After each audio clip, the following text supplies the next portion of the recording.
ओम नमः शिवाय। दोस्तों, तो कैसे हैं आप लोग? उम्मीद करती हूँ इस सावन में आप लोग सभी लोग शिव की भक्ति में लीन होंगे। तो मैं भी आप लोगों को हैप्पी सावन बोलती हूँ और शुरुआत करती हूँ। आज के 12 ज्योतिर्लिंग दर्शन करेंगे हम लोग और शिव की कृपा हम पे भी बरसेगी, आप पे भी बरसेगी।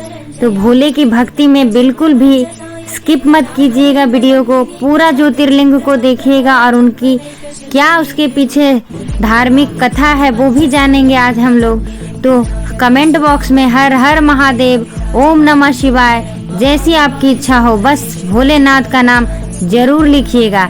तो आप पे कृपा जरूर बरसेगी भोलेनाथ की और आपकी जो भी मनोकामना है इस सावन में जरूर भोलेनाथ आपको पूरा करेंगे। तो चलिए आज हम लोग पूरे इस सावन के महीने में 12 ज्योतिर्लिंग का दर्शन करेंगे और शिव की उसके पीछे क्या धार्मिक कथा है वो भी जानेंगे। तो वीडियो को लाइक जरूर कीजिएगा भोलेनाथ के नाम से और हम लोग आगे बढ़ते हैं और ज्योतिर्लिंग का दर्शन करते हैं। चलिए दोस्तों, हम लोग सब ज्योतिर्लिंग का दर्शन करते हैं और उसके बारे में जानते हैं। तो पहला है सोमनाथ। सोमनाथ मंदिर जो है, सोमनाथ ज्योतिर्लिंग गुजरात के प्रसिद्ध सोमनाथ मंदिर में स्थित है। ऐसा कहा जाता है कि सोमनाथ एक राजा श्रीपाद द्वारा पूजन किया जाता था। उसी राज्य में राखी और पात्रा नाम की 2 विधवाएं आई थीं जो कि राजा के महल में आवास ली। पात्रा और राखी में स्नेह बढ़ा और सोमनाथ की पूजा में लग गई। एक दिन जब राजा बाहर गए तो उनकी सेविका ने अपने पति को भोजन देने के लिए इंतजाम किया और उसने राखी के हाथ से खाने का आदेश दिया। राखी ने संज्ञान नहीं किया और बाद में खाना प्राप्त करने के लिए सोमनाथ की पूजा में जुट गई। जब राखी ने पूजा के बाद खाना देने के लिए पहुंची तो राजा बहुत नाराज हुए और उसने उसे दंडित किया। बाद में उसने खुद को पश्चाताप में लिया और सोमनाथ मंदिर की स्थापना की। तो राजा जो थे उन्होंने ही श्रीपाद जी ने सोमनाथ मंदिर की स्थापना की। दूसरा है श्री मल्लिकार्जुन। तो मल्लिकार्जुन जो ज्योतिर्लिंग है वो आंध्र प्रदेश के श्रीशैल में स्थित है। इसके बारे में कहानी के अनुसार कहा गया है कि पार्वती माता और शिव जी के बीच एक मारपीट हुई थी। पार्वती ने शिव को छोड़कर अपने मायकेश्वरी महल में जाकर रहने का फैसला किया। शिव उनकी क्रोधिता के कारण बहुत दुखी हुए और उन्होंने अपने भक्त मल्लिकार्जुन की मदद ली। मल्लिकार्जुन ने शिव के साथ उनके मायकेशी महल में जाकर पार्वती जी से मिलने का प्रयास किया और उन्हें संधि के लिए राजनीतिक निर्णय परमेश्वर को सुझाया। शिव ने उनकी सलाह मानी और पार्वती जी की माँ के साथ फिर से भोलेनाथ की संधि हो गई और वो वापस कैलाश आ गए थे। तो ये रही मल्लिकार्जुन। तीसरी है आपकी श्री महाकालेश्वर। तो महाकालेश्वर ज्योतिर्लिंग जो है वो उज्जैन में मध्य प्रदेश में है। कहानी के अनुसार एक समय परमेश्वर में देवताओं को ब्रह्मा, विष्णु और महेश के बीच महत्व का मामला निर्धारित करने के लिए भेजा गया। तीनों देवताएं अपनी शक्तियों का प्रदर्शन कर रहे थे। ब्रह्मा ने एक कमल को उगलते हुए दिखाया, विष्णु ने शेषनाग पर सोते हुए दिखाया और महेश ने आग और अंतरिक्ष के रूप में दिखाया। तो इस तरह से उनकी परमेश्वर ने महाकालेश्वर की घोषणा की क्योंकि वह अद्वितीय था और सबसे ऊपर विजय प्राप्त करने वाला था।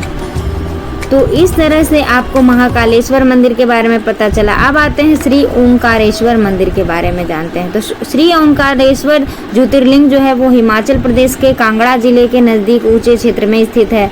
कहानी के अनुसार भगवान शिव और पार्वती माता अपने बीना संगीत के प्रदर्शन कर रहे थे। ब्रह्मा और विष्णु भक्ति और समर्पण की प्रशंसा कर रहे थे। देवताओं ने परमेश्वर से पूछा कि किसका संगीत सर्वोत्तम है। शिव ने उन्हें ब्रह्मा का संगीत सर्वोत्तम बताया। उन्हें वरदान दिया कि वे हमेशा यही संगीत सुने।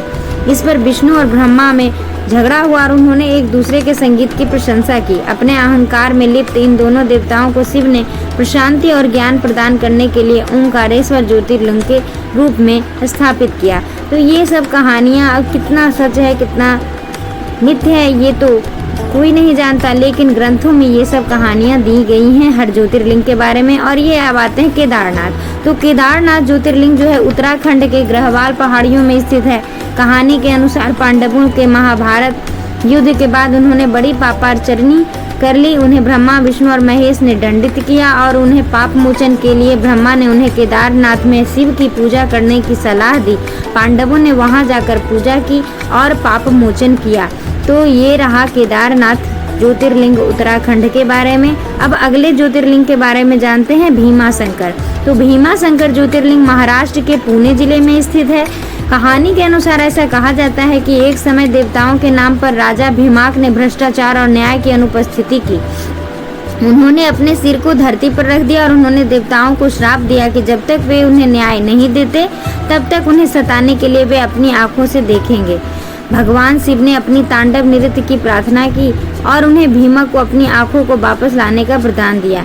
राजा ने जो ब्रह्मा और विष्णु के द्वारा चेतावनी दी थी उसे मानते हुए उसने न्याय का पालन किया और भीमा शंकर मंदिर की स्थापना की। तो ये रही आपकी भीमा शंकर ज्योतिर्लिंग महाराष्ट्र पुणे की कहानी। अब आगे ज्योतिर्लिंग जो है हमारा अगला उसके बारे में जानते हैं, वो है श्री विश्वनाथ काशी में। तो विश्वनाथ ज्योतिर्लिंग उत्तर प्रदेश के वाराणसी में स्थित है। कहानी के अनुसार एक समय परमेश्वर ने काशी नगरी में विश्वेश्वर मंदिर की स्थापना की। यहाँ परमेश्वर ने अपनी पत्नी पार्वती को धरती पर रखकर अपने आत्मचरित्र की गाथा गाई। यहाँ के शिवलिंग की पूजा आदि सबसे महत्वपूर्ण पूजा के साथ साथ किया जाता है और बहुत ही महत्वपूर्ण माना जाता है। तो आप भी जरूर जाइए विश्वेश्वर ज्योतिर्लिंग की पूजा करने के लिए। अब आते हैं त्र्यंबकेश्वर ज्योतिर्लिंग के बारे में जानते हैं। तो ये महाराष्ट्र के नासिक जिले में स्थित है।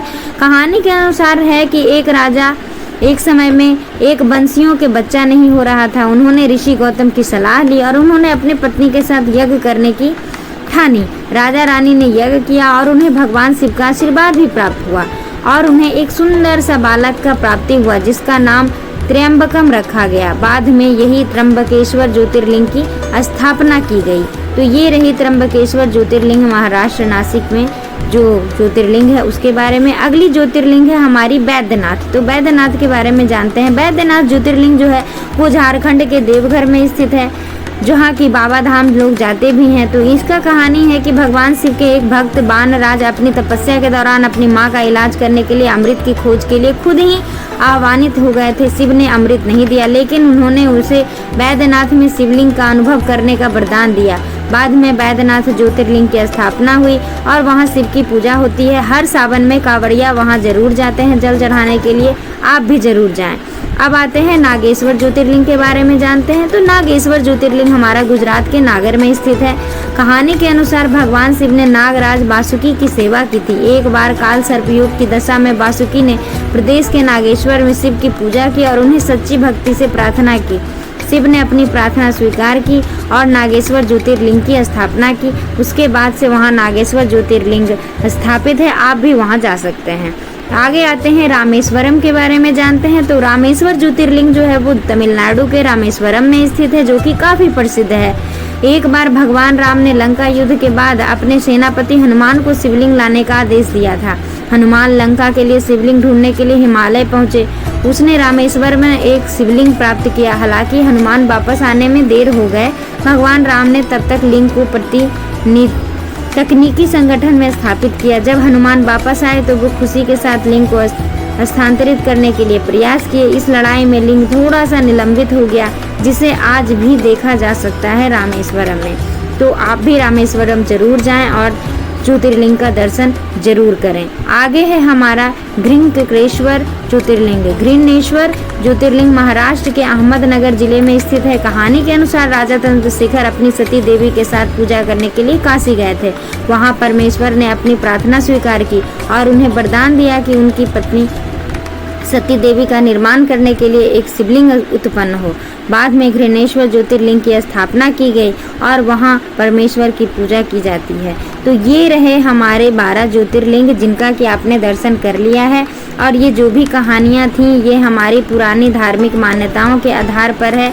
इसका आप स्वयं की धार्मिक संज्ञाना और आवश्यकताओं के आधार पर अपने अनुसंधान के साथ संशोधित भी कर सकते हैं। अगर कुछ त्रुटि हो गई हो तो इसके लिए हमें क्षमा भी करें।